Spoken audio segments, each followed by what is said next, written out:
Kapten Sibolga, banjir gelondongan, dikala sungai jujur mengungkap kebohongan. Banjir bandang boleh datang dari langit, tapi gelondongan kayu tidak pernah jatuh dari awan. Hujan deras bisa membawa air, tapi tidak mungkin membawa batang kayu sebesar tiang listrik kalau tidak ada yang memotongnya. Masuk akal kan? Belum lagi lubang-lubang tambang liar tanpa izin yang selalu mulus menembus perut gunung di Tukka, hingga air bingung mencari tempat berlindung. Akhirnya ia berangkat langsung menyapa manusia yang tak tahu kabar apa-apa. Di saat pemerintah setempat banyak yang pura-pura bingung, padahal penggalian demi penggalian berlangsung di depan batang hidung. Hutan lindung pun memberi kabar kalau ia sedang berkabung dan memberi air langit yang turun untuk dikirim langsung, hingga si Haporas pun tak mampu membendung. Jadi, mari kita bicara yang sebenarnya. Bukan naskah dongeng konferensi pers ala pemerintah. Lalu apa yang terjadi di hulu sungai si Haporas hingga gelondongan hanyut? Apa? Hujan yang menebang pohon? Atau angin yang menggergaji batang? Di hulu Hutana Bolon Tukka ada batu besar-besar hanyut didorong oleh kayu gelondongan. Siapa yang tebang?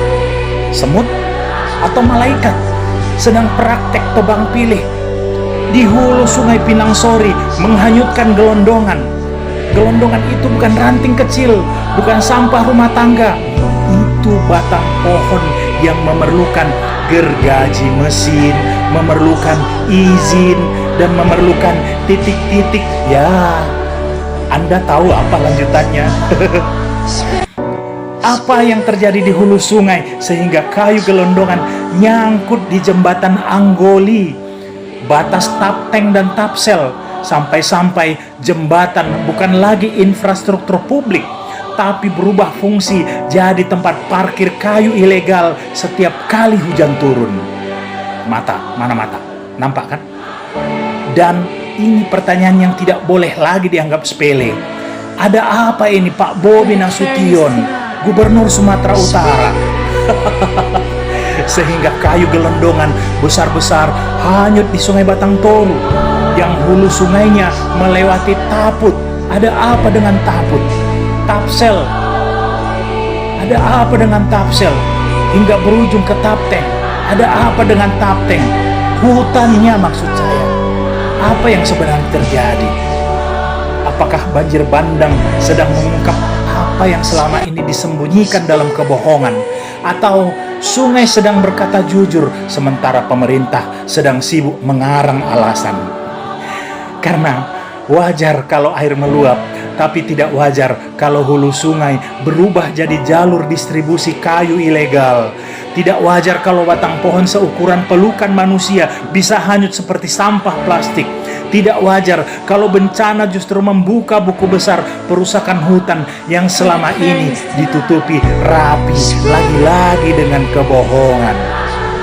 Lucu ya, setiap kali banjir pemerintah menyalahkan cuaca ekstrim. Tapi kayu gelondongan yang hanyut ini mau disalahkan ke siapa? Ke hujan? Ke badai? Ke Tuhan? Tuhan pula mau kalian salahkan. Ini bukan bencana alam. Ini bocornya skandal kebijakan. Ini kegagalan pengawasan. Ini rapot merah penegakan hukum. Atau ini kebrengsekan pemerintah. Karena hulu yang gundul bukan terjadi dalam waktu semalam. Sungai yang penuh gelondongan bukan terjadi tiba-tiba. Dan banjir bandang kali ini seperti berkata, selama ini kalian tutup mata. Sekarang lihatlah sendiri apa yang kalian biarkan terjadi. Sibolga Tapteng tidak hanya kebanjiran air, tapi kebanjiran bukti pemerintah yang abai. Dan jika gelondongan sebesar itu bisa hanyut, maka sejujurnya yang hanyut bukan cuma pohon, tapi wibawa pemerintah. Sampai sini kalian paham? Mengartinya muna, biar tuh si amuna do. Oh, di sana, Horas.